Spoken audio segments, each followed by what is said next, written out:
Grand-père Charles, voici Kevin, un notaire très compétent, dit ma belle-fille Jessica avec ce sourire artificiel que j'avais appris à reconnaître. Nous sommes venus vous aider à remplir quelques papiers importants pour la maison. Elle se tenait devant la porte de ma modeste maison à Portland, accompagnée d'un homme bien habillé portant une mallette en cuir. Mon cœur s'est mis à battre plus fort. Je savais exactement ce qu'il voulait, mais il n'avait aucune idée de ce que j'avais discrètement préparé au cours des derniers mois. Dieu merci, j'avais gardé secret le manoir que mon associé m'avait légué dans son testament. En regardant Jessica feuilleter mes documents avec des yeux avides, je me suis rendu compte que le silence avait été mon bouclier. Mais pour raconter cette histoire dans son intégralité, je dois revenir au jour où tout a commencé à changer. Je m'appelle Charles, j'ai 72 ans, et voici l'histoire de comment j'ai failli tout perdre à cause de la cupidité de ma famille, et comment un héritage secret m'a sauvé ma dignité. 3 mois plus tôt, lorsque ma petite fille Emma m'a annoncé qu'elle allait épouser Jessica, j'étais en train d'arroser les tomates dans le jardin.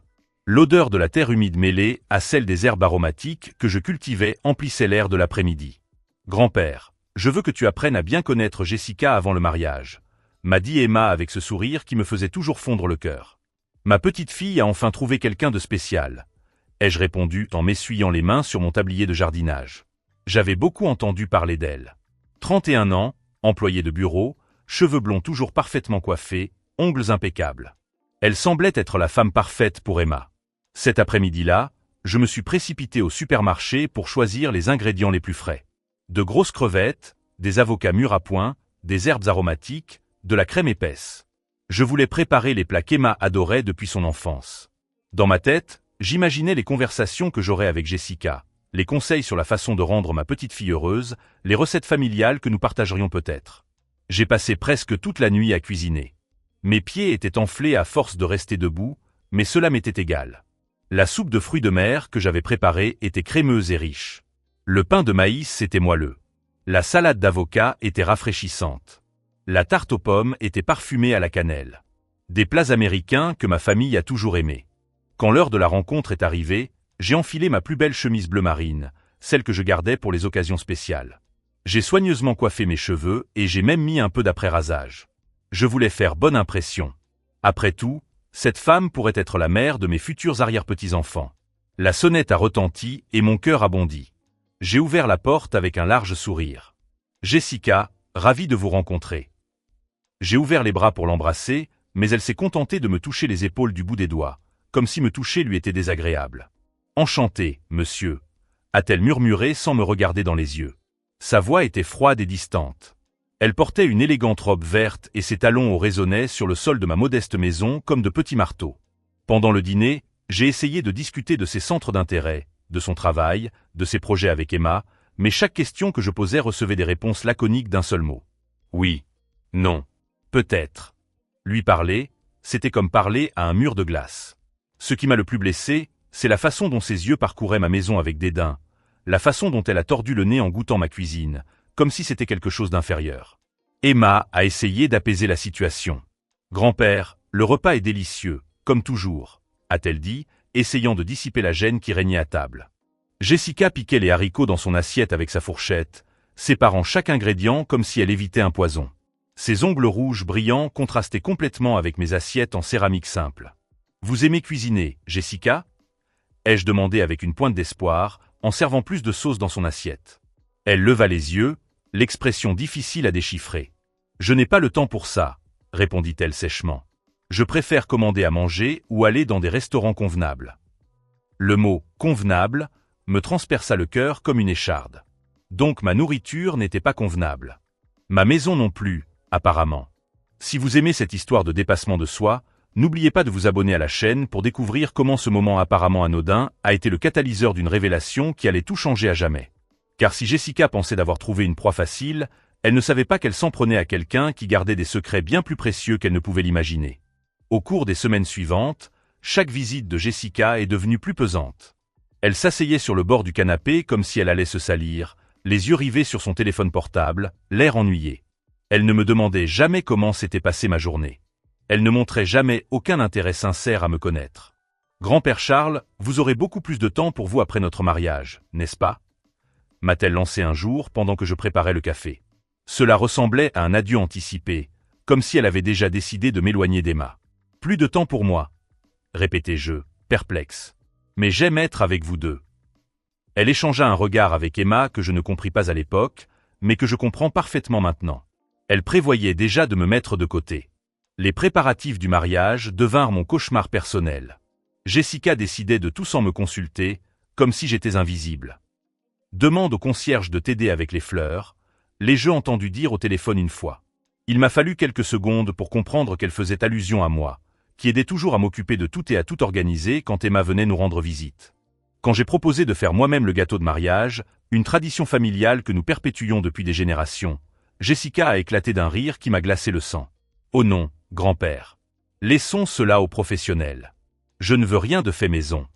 Ce soir-là, je me suis assis dans la cuisine et j'ai pleuré, serrant dans mes mains le tablier que ma propre femme m'avait offert lorsque nous nous sommes mariés. Mes gâteaux avaient adouci des anniversaires, des baptêmes, des remises de diplômes. Mais pour Jessica, l'amour dans chaque recette n'était que « fait maison », un mot qu'elle prononçait comme une maladie. Le jour du mariage est arrivé comme une tempête inévitable. Je me suis levé avant l'aube pour me préparer. J'ai choisi ma plus belle cravate bleu marine, celle que j'avais achetée spécialement pour cette occasion. Je me suis arrêté chez le coiffeur du quartier. Joao m'a fait une coupe si bien faite que j'avais l'air 10 ans plus jeune. « Vous êtes élégant, monsieur Charles », m'a-t-il dit en ajustant ma coiffure. « Votre petite fille sera très fière de vous. » Ces mots ont allumé une petite lueur d'espoir. Peut-être qu'aujourd'hui serait un nouveau départ avec Jessica. Je suis arrivé tôt à l'église, comme j'arrive toujours tôt partout. Je voulais m'assurer que tout serait parfait pour ma petite fille. Les invités ont commencé à arriver et je les ai accueillis avec un sourire sincère. Mais lorsque la cérémonie a commencé, j'ai remarqué quelque chose qui m'a brisé le cœur. Jessica avait organisé les places, et j'ai donc été relégué au 5e rang, derrière ses collègues de travail, derrière des voisins qui connaissaient à peine Emma, tandis que le grand-père de la mariée était assis tout au fond, comme un étranger. Depuis cette rangée, j'ai dû tendre le cou pour voir ma propre petite fille monter à l'autel. Les mères des amis de Jessica, des femmes qui n'avaient jamais passé une nuit blanche quand Emma avait de la fièvre, avaient de meilleures places que moi. J'ai dégluti et j'ai gardé mon sang-froid, mais quelque chose en moi s'est brisé. À la réception, cela a empiré. Jessica me présentait aux invités comme le grand-père d'Emma, sans jamais utiliser mon nom ni dire arrière-grand-père avec respect. Il cuisine très bien, ajoutait-elle avec ce sourire faux, résumant toute ma vie à une fonction culinaire. Quand est venu le moment des toasts, j'ai attendu patiemment.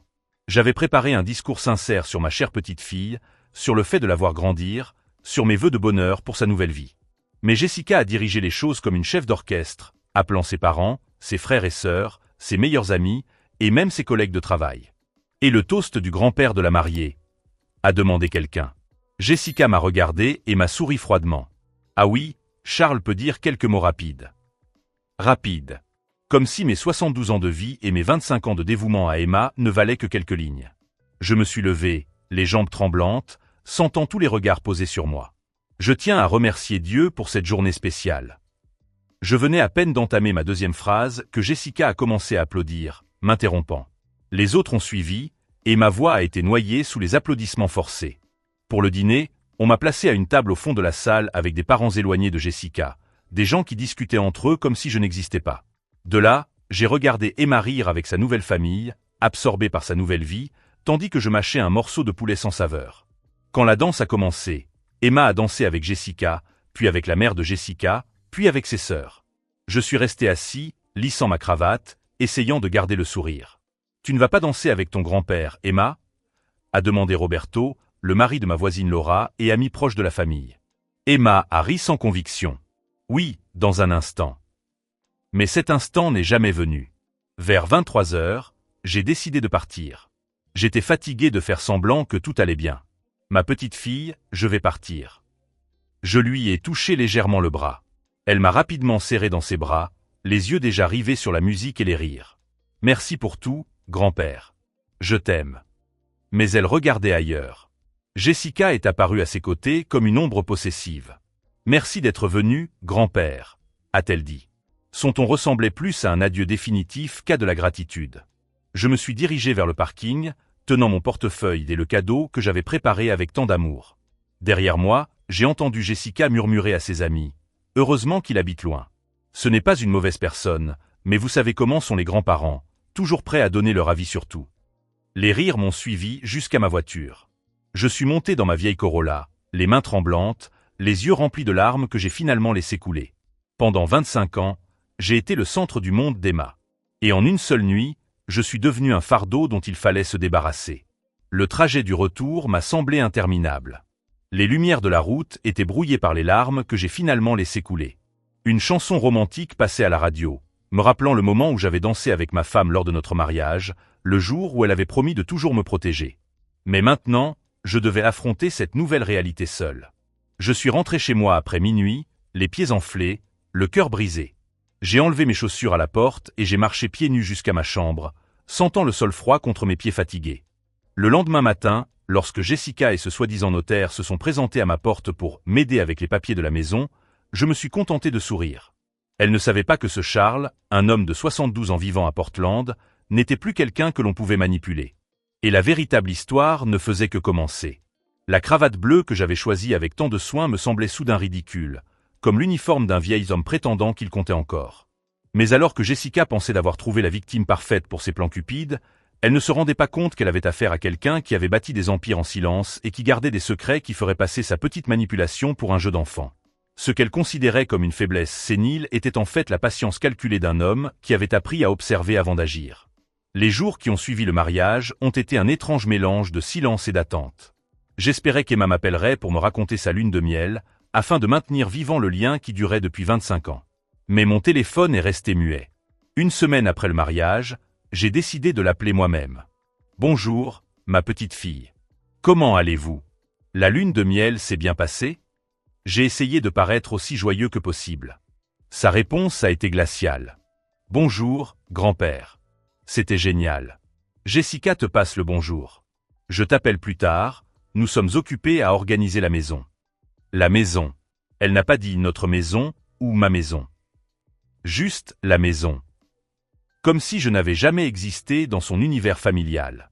J'ai raccroché, me sentant plus seul que jamais, en regardant les photos de la petite Emma éparpillée dans le salon.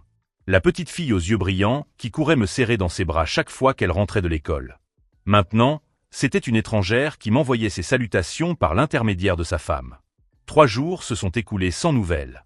J'ai décidé de faire une fournée de cookies aux pépites de chocolat et aux noix, ses préférés quand elle était enfant, comme excuse pour lui rendre visite. J'ai enfilé ma chemise vert menthe préférée et j'ai pris la route vers la nouvelle maison à Bellevue, le cœur plein d'espoir.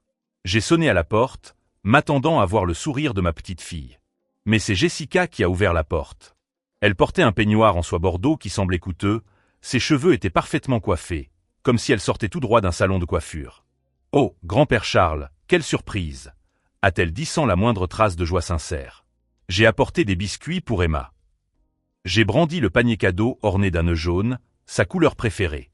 Jessica a pris le panier sans m'inviter à entrer, inspectant les biscuits comme s'il s'agissait de preuves d'un crime. C'est très gentil. Emma est en réunion de travail très importante. Je vais lui dire que vous êtes venu. Je suis resté là, sur le seuil de la porte, me sentant comme un vendeur rejeté, attendant au moins un verre d'eau ou un simple « comment allez-vous ». Mais Jessica était déjà en train de fermer la porte. « Merci pour les biscuits, grand-père. Passez une bonne journée. » Le bruit de la porte qui claquait résonna comme un verdict final. Sur le chemin du retour, des larmes ont brouillé le pare-brise. J'ai garé la voiture pour pleurer librement, frappant le volant de mes poings ridés. Comment avais-je pu en arriver là? Comment avais-je laissé cette femme m'arracher ma petite fille aussi facilement? Ce soir-là, en dînant seul devant la télévision, je me suis souvenu de ce que ma défunte épouse m'avait dit avant de partir. « Charles, s'il m'arrive quelque chose, ne laisse personne te marcher dessus. Tu es plus fort que tu ne le penses et tu as plus de ressources que tu ne l'imagines. » Je n'avais pas tout à fait compris à l'époque, mais maintenant, ces mots commençaient à prendre tout leur sens. Le lendemain matin, j'ai fait quelque chose que j'avais négligé pendant des mois. J'ai sorti le coffre-fort du placard, je l'ai ouvert et j'ai rangé tous les papiers. Certificat de naissance, certificat de mariage, titre de propriété de la maison, police d'assurance. C'est alors que j'ai vu l'enveloppe qui allait tout changer. L'acte de propriété du manoir d'environ 2000 m² que mon associé avait hérité de son oncle et qui m'appartenait désormais entièrement. Une propriété située à East Lake, dans l'État de Washington. Le langage juridique était très clair. J'étais l'unique propriétaire de l'un des manoirs les plus précieux de la région. Mon cœur s'est emballé pendant que je lisais les détails. Terrain paysager, piscine olympique, maison principale avec 8 chambres et 3 maisons plus petites pour les invités ou les employés. La dernière évaluation était suffisante pour me permettre de vivre confortablement pour le reste de ma vie et de laisser un héritage substantiel. Mais plus important que l'argent, c'était le pouvoir. Le pouvoir de décider de mon propre avenir, de ne dépendre de personne, de ne plus quémander de l'affection ou de ramasser des miettes d'attention. Pour la première fois depuis des semaines, j'ai souri sincèrement. J'ai rangé les documents en lieu sûr et j'ai pris une décision. Je ne parlerai à personne de ces biens. Ni à Emma, ni surtout à Jessica. Mon instinct me disait que ce serait mon atout, ma planche de salut le moment venu. Et cette même semaine, mon instinct s'est avéré plus juste que je ne l'aurais imaginé. Jessica a commencé à m'appeler constamment, mais pas pour prendre de mes nouvelles ou m'inviter à dîner. Ces appels avaient un but très précis, rechercher des informations sur ma maison et mes finances. Grand-père Charles, Emma et moi pensons que vous seriez plus à l'aise dans un endroit plus petit, me disait-elle d'une voix mielleuse. Cette maison doit vous donner beaucoup de travail à votre âge. Avez-vous déjà pensé à la vendre et à déménager dans un appartement plus facile à entretenir? Ces paroles me donnaient des frissons. La subtilité de sa suggestion de me débarrasser de ma maison était effrayante. Non, je suis très bien ici, répondis-je d'une voix douce. Cette maison renferme beaucoup de beaux souvenirs. Bien sûr, mais réfléchissez-y. Si vous la vendiez, vous pourriez vous amuser davantage, peut-être voyager. Nous pouvons également vous aider à gérer votre argent pour qu'il rapporte davantage. Jessica continua sur ce ton mielleux que je commençais à détester. 2 jours plus tard, Emma est venue me rendre visite pour la première fois depuis le mariage. Pas seulement pour voir son grand-père, mais avec un objectif très clair. Elle s'est assise sur le canapé où je la prenais dans mes bras quand elle faisait des cauchemars. Grand-père, Jessica et moi avons discuté de ton avenir. Mon avenir. J'ai feint l'innocence, même si je savais déjà où cela allait mener. Emma évita mon regard, exactement comme lorsqu'elle était petite et qu'elle avait fait quelque chose de mal. Nous pensons que cette maison est trop grande pour vous. Ces derniers temps, vous semblez fatigué, stressé. Jessica connaît une excellente agente immobilière qui peut l'évaluer et obtenir un bon prix. Elle tripotait ses clés de voiture, mal à l'aise. La douleur me transperça la poitrine comme un couteau. L'enfant que j'avais élevé avec tout mon amour essayait de me convaincre de vendre la maison où elle avait grandi, où elle avait fait ses premiers pas, où nous avions construit tous nos souvenirs. Ma petite fille, penses-tu vraiment que je devrais vendre la maison? Demandai-je directement, ayant besoin d'entendre sa voix, et non l'écho de Jessica.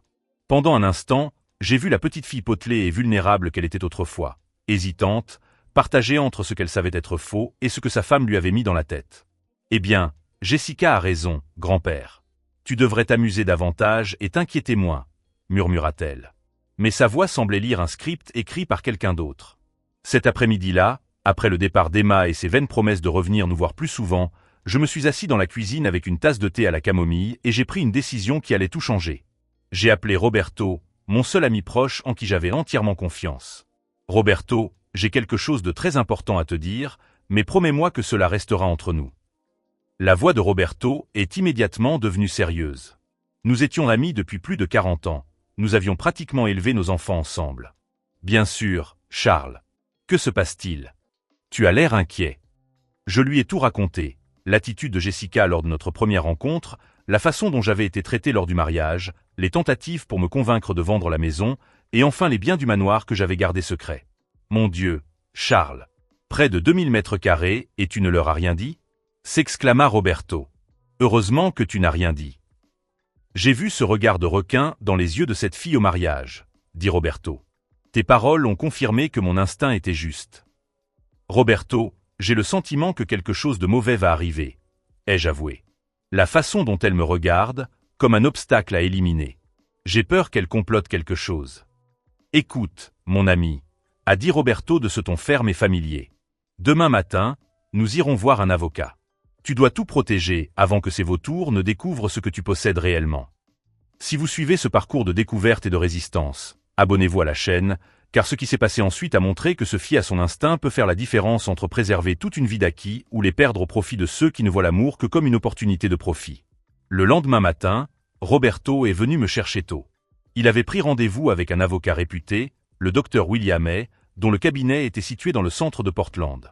Un homme aux cheveux gris et au regard pénétrant, qui traitait ce type d'affaires depuis des décennies.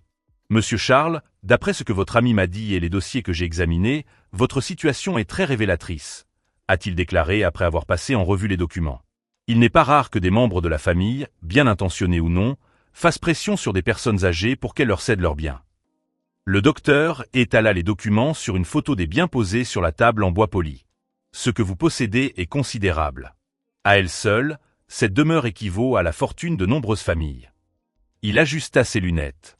Ce qui m'inquiète, c'est le comportement que vous avez décrit. L'isolement émotionnel. Faire croire à la victime qu'elle est incapable. Puis présenter la solution qui ne profite qu'à eux. Ces mots m'ont fait trembler. C'était exactement ce que je vivais. Roberto m'a serré la main. Parlez-lui du notaire.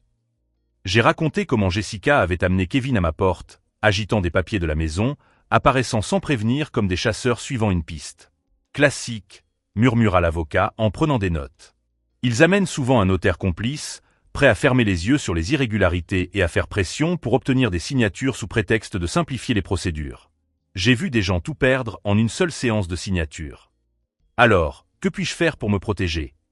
Demandai-je, me sentant comme au milieu d'un champ de bataille invisible. Pour la première fois de la journée, il sourit. Beaucoup de choses. Nous allons créer un fonds irrévocable, documenter toute tentative de coercition et surtout, préparer des scénarios pour le moment où ils montreront leurs véritables intentions. Je suis sorti du cabinet d'avocat avec un plan clair et un ensemble de documents suffisamment solides pour protéger mon patrimoine. Cette fois-ci, je n'étais plus un grand-père facilement manipulable. Charles de Portland était prêt à riposter. Mais surtout, je suis sorti du cabinet d'avocat avec une certitude. Je n'exagérais pas et je n'étais pas paranoïaque. Mes soupçons étaient fondés. Roberto m'a invité à déjeuner. Son mari, Antonio, m'a serré dans ses bras avec cette étreinte familière d'ours. « Charles, cette fille a les yeux rivés sur l'argent », m'a dit Antonio pendant que nous mangions le rôti que Roberto avait préparé. « Même au mariage, j'ai senti quelque chose d'étrange », a-t-il poursuivi. Elle calculait, sondait qui faisait quoi. Leurs observations ont confirmé mes pires craintes. Les jours suivants, j'ai continué à suivre ma routine habituelle, mais en restant extrêmement vigilant. Chaque appel téléphonique, chaque visite inattendue, chaque commentaire anodin sur l'âge ou le besoin d'aide, je les interprétais d'une nouvelle manière. C'était comme si j'avais développé une vision au rayon X pour voir les véritables intentions. Le mercredi après-midi, alors que j'arrosais le jardin, j'ai vu la voiture d'Emma arriver. Mon cœur s'est mis à battre plus fort, non plus de joie, mais d'anxiété. Quand elle est sortie de la voiture avec Jessica, j'ai su que le moment que je redoutais le plus était arrivé. « Bonjour, grand-père. » Emma a esquissé un sourire forcé, celui qu'elle pratiquait depuis son mariage. Jessica la suivait, portant un gros dossier qui dégageait une arrogance qui m'a donné la chair de poule. « Entrons. Nous voulons vous parler d'une chose importante. » Je les ai invités à s'asseoir dans le salon, là où Emma jouait avec ses petites voitures pendant des heures, où je lui lisais des histoires tous les soirs, où nous regardions des dessins animés ensemble. À présent, cet espace sacré s'était transformé en tribunal, et j'étais l'accusé. « Grand-père, nous sommes très inquiètes pour vous », commença Emma sur ce ton étrange et condescendant. « Jessica et moi pensons que vous avez besoin d'aide pour gérer vos finances. À votre âge, il est normal de se sentir dépassé par toutes ces responsabilités. » Jessica ouvrit le dossier comme un commandant dépliant des cartes de bataille. « Grand-père Charles, nous avons consulté plusieurs experts financiers spécialisés dans les personnes âgées.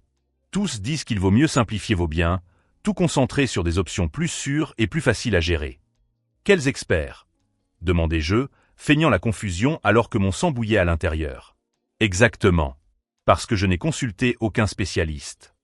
J'ai enregistré chaque mot, chaque geste, exactement comme l'avocat William me l'avait conseillé. Emma est entrée en utilisant ce ton patient que les gens utilisent avec les enfants. Exactement. Parce que vous n'avez pas reçu de conseils appropriés. Jessica connaît des personnes hautement qualifiées qui peuvent vous aider à protéger votre argent et à garantir votre avenir. Ce que je ne savais pas, c'est qu'ils commençaient tout juste à révéler toute l'étendue de leur cupidité calculatrice. Et alors qu'ils pensaient d'avoir trouvé la victime parfaite pour leur plan, ils ne se rendaient pas compte qu'ils avaient affaire à quelqu'un qui avait bâti des empires en silence et qui gardait des secrets qui transformeraient leur petite manipulation en une leçon qu'ils n'oublieraient jamais. Jessica a sorti une pile de papiers du dossier et les a étalés sur la table comme une main de cartes. Jetez-y un œil. C'est une proposition très intéressante. Un fonds d'investissement avec des rendements garantis, mieux que de laisser votre argent immobilisé dans des biens immobiliers qui nécessitent de l'entretien et vous causent des maux de tête. Je fis semblant d'examiner le document avec les yeux fatigués d'un vieil homme confus, mais en réalité, je mémorisais chaque détail. Le document disait de vendre ma maison, puis de transférer l'argent sur un compte joint où Matthew et Jessica auraient le pouvoir de décision sur le portefeuille, pour me protéger d'éventuelles escroqueries. Si je vends la maison, où vais-je vivre? Demandai-je, ma voix tremblant exactement comme elle s'y attendait de la part d'un grand-père fragile. Jessica sourit avec cette fausse douceur bien polie. Oh, grand-père, ne t'inquiète pas. Nous avons trouvé un très bon endroit pour les personnes âgées, une maison de retraite avec des soins médicaux 24 heures sur 24. Vous y serez beaucoup plus en sécurité et plus à l'aise. Une maison de retraite. Ces mots résonnaient dans ma tête comme des cloches funèbres. Voilà leur plan. Me dépouiller de ma maison. Prendre l'argent.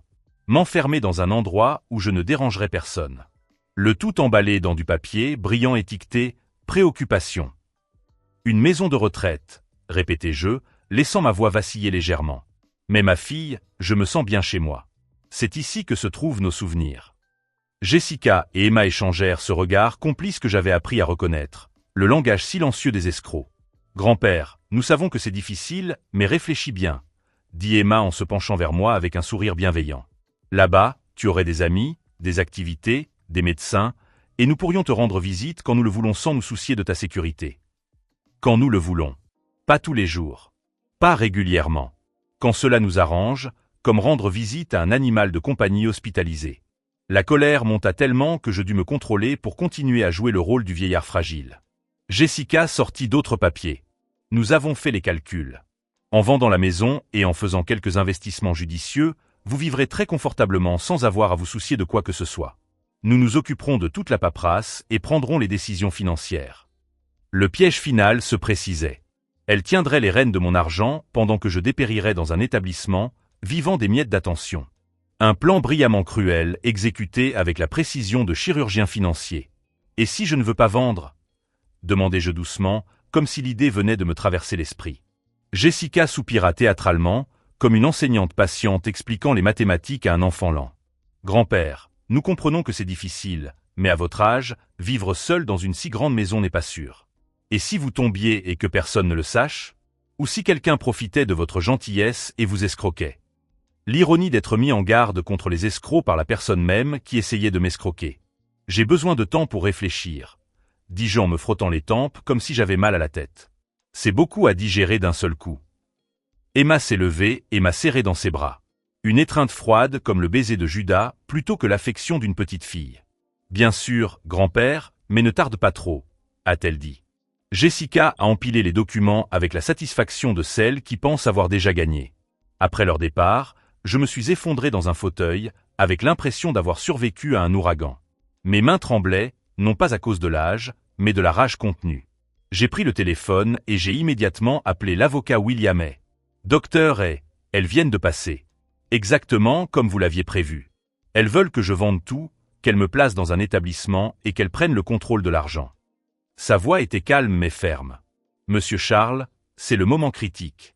Ne signez absolument rien, quelle que soit la pression qu'elles exercent. Si possible, enregistrez toutes les conversations futures. Nous devons documenter leurs véritables intentions. Cette nuit-là, je n'ai pas pu dormir. J'ai erré dans la maison comme un fantôme, touchant chaque objet chargé d'histoire. Le fauteuil où j'ai bercé Emma, la table où nous avons fait nos devoirs ensemble, le piano sur lequel je jouais pour la calmer pendant ses cauchemars. Tout allait être vendu et dispersé pour nourrir la cupidité de quelqu'un qui était arrivé après, qui ne savait rien des jours où Emma était la plus vulnérable et avait besoin de son grand-père. Le lendemain matin, Roberto est arrivé tôt avec un enregistreur numérique que son petit-fils lui avait prêté. Il est très facile à utiliser, m'a-t-il montré. Appuyez sur ce bouton et il enregistre pendant 8 heures d'affilée. Mettez-le dans la poche de votre chemise ou de votre tablier. Si elles reviennent avec des propositions, nous aurons leur parole. Pendant 3 jours, je suis resté dans un calme tendu, attendant le prochain coup des chasseuses. Le vendredi après-midi, le téléphone a sonné. Jessica, avec sa voix mielleuse et manipulatrice. Avez-vous réfléchi à la proposition, grand-père? Nous avons trouvé un endroit magnifique dans la maison de retraite, mais nous devons réserver rapidement car il y a une liste d'attente. Le faux sentiment d'urgence dans sa voix confirmait qu'elles étaient impatientes de conclure avant que je puisse consulter quelqu'un. Oui, j'y ai bien réfléchi, répondis-je en jouant au mieux mon rôle de vieil homme hésitant. Pouvez-vous venir demain pour m'expliquer à nouveau les détails? À mon âge, j'ai parfois des trous de mémoire. Je pouvais presque voir son sourire triomphant à travers le téléphone. Oui, grand-père. Demain après-midi, nous apporterons tous les documents. Vous verrez que c'est la meilleure décision pour tout le monde. La meilleure décision pour tout le monde. Comme si être dépouillé de ma maison et de ma liberté était une faveur qui m'était faite.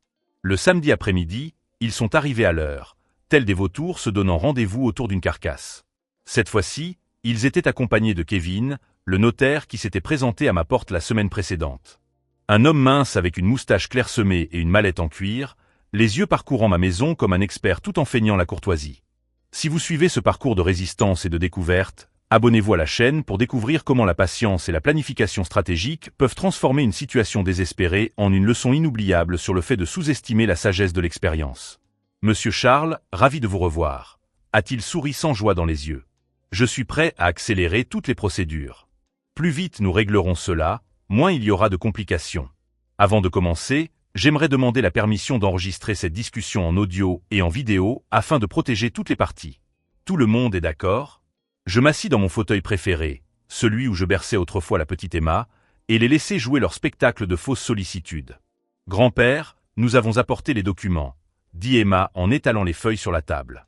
« Il suffit de signer ici, ici et ici, et nous nous occupons du reste. » Son doigt pointait les lignes pointillées comme des croix dans un cimetière. Jessica s'assit juste à côté de moi, avec cette proximité envahissante utilisée par les vendeurs agressifs. « Regardez, des photos de l'endroit où vous allez vivre. De beaux jardins, une salle de télévision, même des cours de yoga pour les seniors. » Jessica montra quelques photos d'un endroit qui ressemblait plus à un hôpital déguisé qu'à une maison de retraite. Kevin ouvrit sa mallette et en sortit cérémonieusement un cachet, de l'encre bleue et un ensemble de formulaires à en-tête notariés. « Monsieur, ces documents sont parfaitement rédigés pour protéger vos intérêts. Vente de propriété, transfert de fonds vers un fonds familial et autorisation pour les membres de votre famille de gérer vos finances si vous devenez incapable. » Incapable. Ce mot me frappa comme une gifle.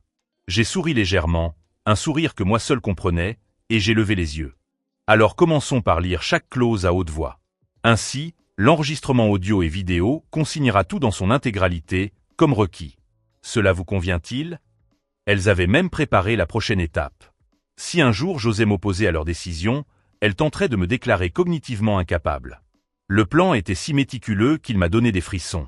Ce qu'elles ne savaient pas, c'est que Charles de Portland avait bâti toute sa carrière sur l'observation silencieuse avant l'attaque décisive.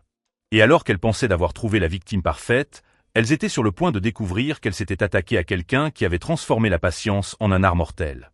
Et si je changeais d'avis plus tard? Demandai-je délibérément, la voix tremblante, jouant parfaitement le rôle du vieil homme confus. Kevin et Jessica échangèrent un regard que l'enregistreur ne pouvait capter, mais que je gravai dans ma mémoire comme preuve de leur complicité. « Oh, grand-père, ces décisions sont définitives pour votre propre protection, » dit Jessica avec une patience exagérée. « Si vous pouviez changer d'avis à tout moment, des personnes mal intentionnées pourraient en profiter et vous convaincre de signer des choses qui ne sont pas bonnes. » Des personnes mal intentionnées. Quelle ironie! La personne même qui me dépouillait de tout me sermonnait sur ceux qui profitent des autres. « Et puis, grand-père, » ajouta Emma en me tenant la main avec une gentillesse artificielle, « pensez à la tranquillité d'esprit que nous aurons en sachant que vous êtes en sécurité et pris en charge. Nous n'aurons plus à nous inquiéter. Nous n'aurons plus à nous inquiéter. Traduction de la langue des manipulateurs. Nous n'aurons plus à faire semblant de vous aimer une fois que nous contrôlerons votre argent. » Mes larmes ont jailli, ce n'était plus du cinéma. C'était la douleur réelle d'un grand-père trahi par le fils que j'avais élevé avec tant d'amour. « Ne pleurez pas, monsieur », m'a calmé Kevin avec un professionnalisme froid. « Il est normal d'être ému lors de changements importants. Vous vous sentirez plus en paix après. » Il a sorti un stylo doré et l'a placé devant moi comme une arme pointée sur ma poitrine. J'ai pris le stylo, la main tremblante, et l'ai déplacé vers la première feuille. L'atmosphère était tendue comme une corde de violon. Mes deux bourreaux retenaient leur souffle, attendant le moment du triomphe final. Jessica s'est penchée comme un vampire sur le cou de sa victime.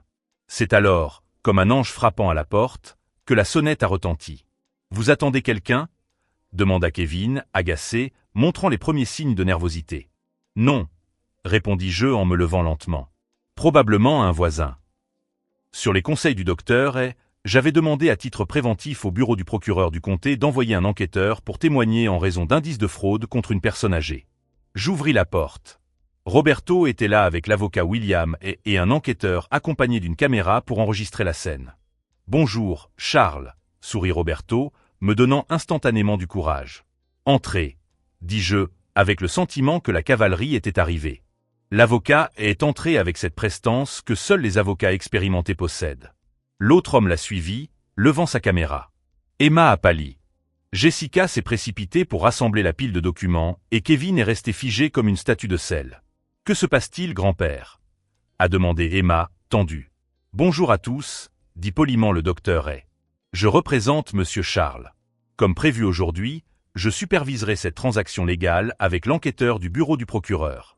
Je suis convaincu que tous les documents sont en règle et que mon client a eu suffisamment de temps pour les examiner avec l'aide d'un conseiller indépendant. » Le silence qui suivit était si dense qu'on aurait pu le couper au couteau.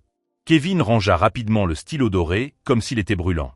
Jessica regarda la porte, évaluant une voie de fuite. « Excusez-moi. Et vous êtes ?» Kevin tenta de retrouver son autorité. Elle sourit comme un homme sourit après avoir démasqué trop de fraudes pour les compter. William Hay, avocat spécialisé dans la protection des biens des personnes âgées. Et voici le procureur adjoint Daniel Harris du bureau du procureur du comté de King, chargé des crimes contre les personnes vulnérables. À la demande du docteur Hay, nous sommes ici pour témoigner et enregistrer des indications de fraude contre des personnes âgées. Le visage de Jessica passa en quelques secondes d'un air confiant et prédateur à un teint blanc comme de la craie. Kevin a fermé la mallette avec des gestes maladroits, comme s'il emballait des preuves incriminantes. Emma est restée immobile, me regardant comme si, pour la première fois depuis des mois, elle voyait vraiment son grand-père. « Maître » ai-je dit, d'une voix plus ferme qu'elle ne l'avait été depuis des semaines. « Je suis ravi que vous soyez arrivé à temps. J'étais sur le point de signer des papiers et je voulais m'assurer que tout était en ordre. » Je posai le magnétophone sur la table comme une grenade dont on aurait retiré la goupille. L'enquêteur alluma la caméra conformément au protocole. « Monsieur, pourriez-vous expliquer quel type de document on vous demande de signer et dans quelles circonstances ?» Sa voix avait cette autorité juridique qui fait trembler les coupables. Jessica a tenté d'intervenir avec un rire forcé. « Ah, ce doit être un malentendu. Nous aidons simplement mon beau-père à remplir quelques formalités administratives. » « Formalités administratives » ai-je répété en souriant pour la première fois sincèrement. « Vous appelez formalité administrative le fait de me faire vendre ma maison, de me faire remettre tout mon argent et de m'envoyer dans une maison de retraite pour que vous puissiez contrôler tous mes biens. » Kevin s'est levé, essayant de s'échapper. « Il y a peut-être eu une erreur. Je suis juste venu pour des services notariaux. »« Attendez, mon cher, » a dit le docteur Hay, déjà stratégiquement positionné à la porte. « J'aimerais voir les documents que vous avez apportés. Cela fait partie d'une enquête sur une fraude immobilière. » C'est alors que j'ai joué mon atout. Je suis allé dans la chambre, j'ai pris le coffre-fort, je l'ai ouvert devant tout le monde et j'ai sorti l'acte de propriété du manoir. J'ai étalé les papiers sur la table, savourant chaque seconde de confusion sur les visages des prédateurs. « N'est-ce pas intéressant ?» ai-je dit. Mon défunt associé m'a laissé un manoir d'environ 2000 mètres carrés. Je ne l'avais tout simplement pas encore mentionné. L'avocat a pris le dossier, un sourire de justice poétique aux lèvres. Selon la dernière évaluation, la valeur marchande de ce manoir s'élève à plusieurs millions de dollars, sans compter la piscine, l'aménagement paysager et les structures annexes. Silence absolu. La bouche de Jessica s'est ouverte comme celle d'un poisson échoué. Emma a regardé le papier comme s'il s'agissait d'un objet extraterrestre. « Plusieurs millions », répétai-je en savourant chaque mot. « Et pourtant, vous étiez toutes les deux si préoccupées par ma pauvreté et mon incompétence. Quelle gentillesse !» Ma voix dégoulinait d'un sarcasme amer. Kevin tenta un dernier coup. « Monsieur, cela change tout. Il faut des experts pour gérer un portefeuille de cette taille. » Mais le docteur était déjà en train de photographier tous les documents qu'ils avaient apportés. « Exactement, » souris-je radieusement. « C'est pourquoi, la semaine dernière, j'ai engagé le docteur et pour s'occuper de toutes mes affaires juridiques et financières. Mais merci de votre sollicitude. » Finalement, Jessica retrouva sa voix, rauque comme celle d'un corbeau blessé. « Grand-père, nous ne savions pas. Je veux dire, nous voulions juste aider. »« Aider » dis-je en me levant, retrouvant la dignité que je pensais avoir perdue. « Aider en vendant ma maison sans me demander mon avis, en m'enfermant dans un établissement contre ma volonté et en me volant mon droit de décider de ma propre vie. » Le docteur posa une main protectrice sur mon épaule. « Monsieur Charles, je pense qu'il est temps que tout le monde parte. Nous avons suffisamment de documents pour poursuivre légalement si nécessaire. » Kevin se précipita vers la porte. Jessica le suivit, ne prenant pas la peine de maintenir son masque de belle-fille attentionnée. Emma a pris quelques secondes, me regardant avec une expression que je n'ai pas pu déchiffrer. Grand-père, on peut parler plus tard. Pour la première fois, la question semblait sincère et désarmée. J'ai acquiescé lentement, sans rien promettre. Une fois qu'ils sont partis, je me suis retrouvé avec mes véritables alliés, Roberto, le docteur et le docteur Harris. Pour la première fois depuis des mois, je me sentais en sécurité dans ma propre maison. Alors que Jessica et Emma pensaient avoir trouvé la victime parfaite pour leur plan cupide, elles ne se rendaient pas compte qu'elles avaient affaire à quelqu'un qui avait bâti des empires en silence et appris que les adversaires les plus dangereux sont ceux qui vous laissent croire que vous êtes en train de gagner jusqu'au moment précis où vous découvrez que la partie est terminée depuis longtemps. 3 mois plus tard, je me suis assis sur la terrasse du manoir d'East Lake, contemplant le coucher de soleil doré sur mes 2000 mètres carrés de liberté. Jessica a été poursuivie pour tentative de fraude contre une personne âgée. Kevin a perdu sa licence de notaire après qu'une enquête a révélé une escroquerie contre des dizaines de personnes âgées. Emma me rendait visite chaque semaine, seule, essayant de reconstruire le pont que sa femme avait détruit. J'ai transformé une partie du manoir en centre d'aide juridique gratuite pour les personnes âgées vulnérables. Grand-père Charles aide les gens comme nous, m'a dit hier une dame de 75 ans. Votre histoire nous a donné du courage. La plus douce des vengeances n'a pas été de voir Jessica payer les conséquences, mais de découvrir que garder le silence sur mes ressources m'avait évité de tout perdre. Si vous appréciez les histoires de dignité retrouvée, abonnez-vous à la chaîne pour suivre d'autres récits de personnes qui ont transformé des tentatives de manipulation en leçons inoubliables. J'ai appris que la force ne réside pas dans la réaction impulsive, mais dans l'observation, la planification et l'action au moment opportun. Jessica pensait avoir trouvé une proie facile. Elle a trouvé un professeur. Je m'appelle Charles. À 72 ans, j'ai découvert qu'il n'est jamais trop tard pour enseigner le respect.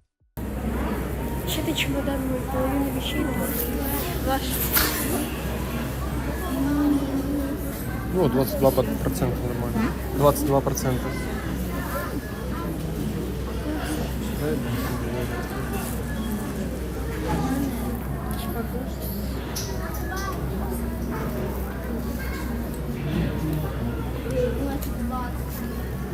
Сейчас мы ждем.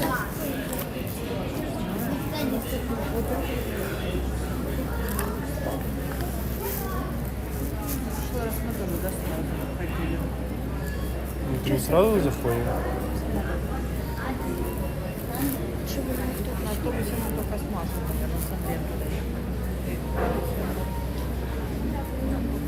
Интересно, надо будет врубать ноут опять? Ну, А? Интересно, надо будет ноут еще раз врубать? Или нет?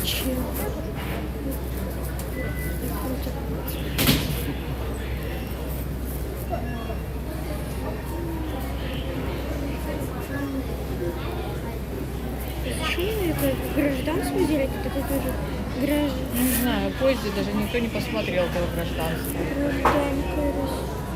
Что за граждан? Европы? Вот граждан.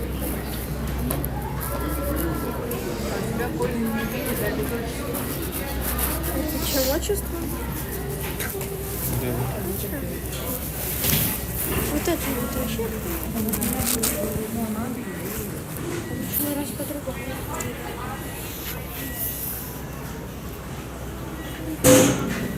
Походу надо будет просто паспорт показывать.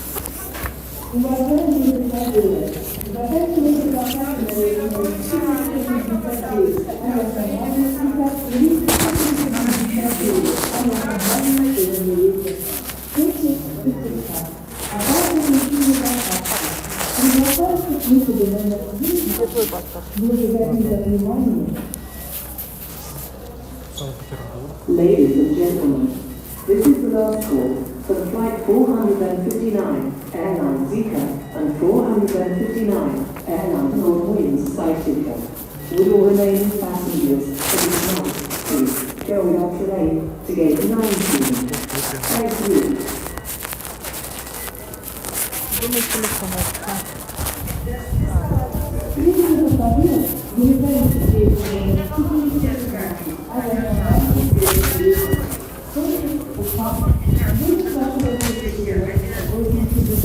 Ну что, ребята, летели. Вот это наш самолет прекрасный. Ой, все показывают. Ladies and gentlemen, this is an announcement for passengers on flight 415 from Sofia to Bhutan. The flight being delayed. Ну что, ребята, я полетел. Так что всем удачи. Идеально просто. Ну, давайте снимемся. Вот, короче, мы полетели в Иваново.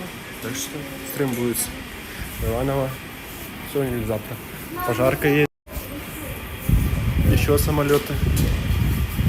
Ой. Вот будем уже садиться. О, пожарная. Сочи. Я ему случайно позвонила. Ой, ну коробку взял, я сразу взял. Больше таких моментов, и я улетаю. Хорошо, давай.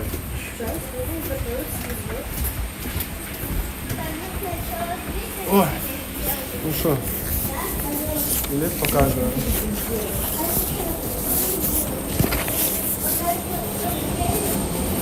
Опа. Здравствуйте, проходите, располагайтесь. Здравствуйте, проходите, пожалуйста. Здравствуйте.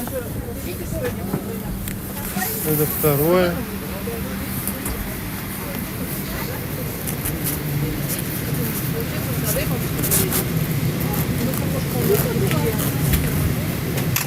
Я возле окна давай сяду.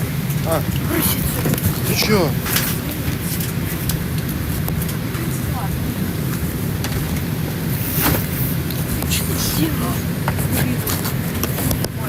Нормально, давай сяду.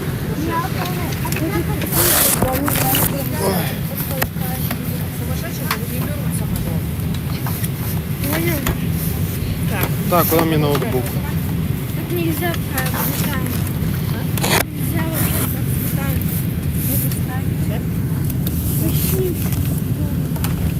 А куда ноутбук?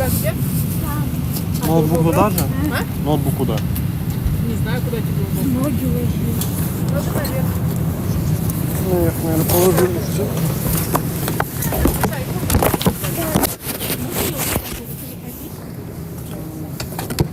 Я такой готов. У нас 3 места, да, понять. Так, 10. А, ну вот они же Подержи. написано F около окна. Тут как написано. F это вот. Это F это посередине. Нет, вот с той стороны. Что? Да, с этой стороны тоже как-то написано. Там В это.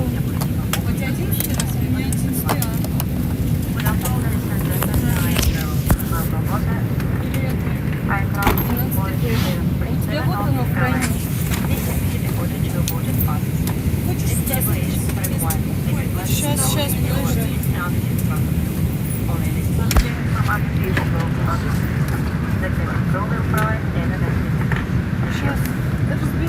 Я сейчас смотрю. Да все. На, я вижу, что ты снимаешь. Блин, как выбрать? Почему? Извините, можно спросить, мне место 11 Сейчас, подождите, а у нас 11 А, наше то. Наша с той стороны? Походу. Да? А там человек сидит. У вас есть? Не знаю, класс. Это а где? А, вот. 11D, 11C, DC, D оттуда. А А у у меня? нас C и B. У нас одно место там. Какое? Мешаю, садись туда, вот с краю. Да. Давай сюда. Все. Может прийти. Пойдете?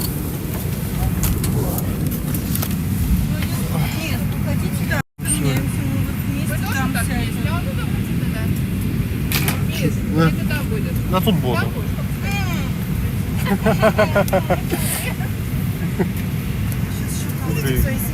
Иди сюда. Ой, боже мой. Ой, извиняюсь. У тебя все равно, если ты, а у нас нейтральнее, а не его окошко. Ну ладно, возле окна потом есть часа. Разделились Не хочу. семьями. Где задний приезжает? А полный, по-моему, самолет. Посмотрим. Я смотрела, билетов уже не было за несколько дней. Может, кто-то не приедет. Ну да. Может, кто-то оттуда. Там пока что никого нет. Держи. Ой.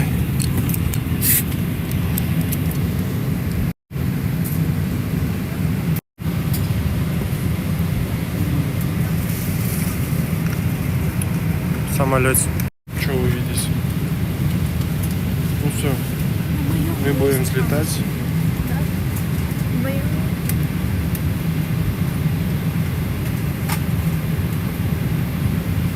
Все, я ушел.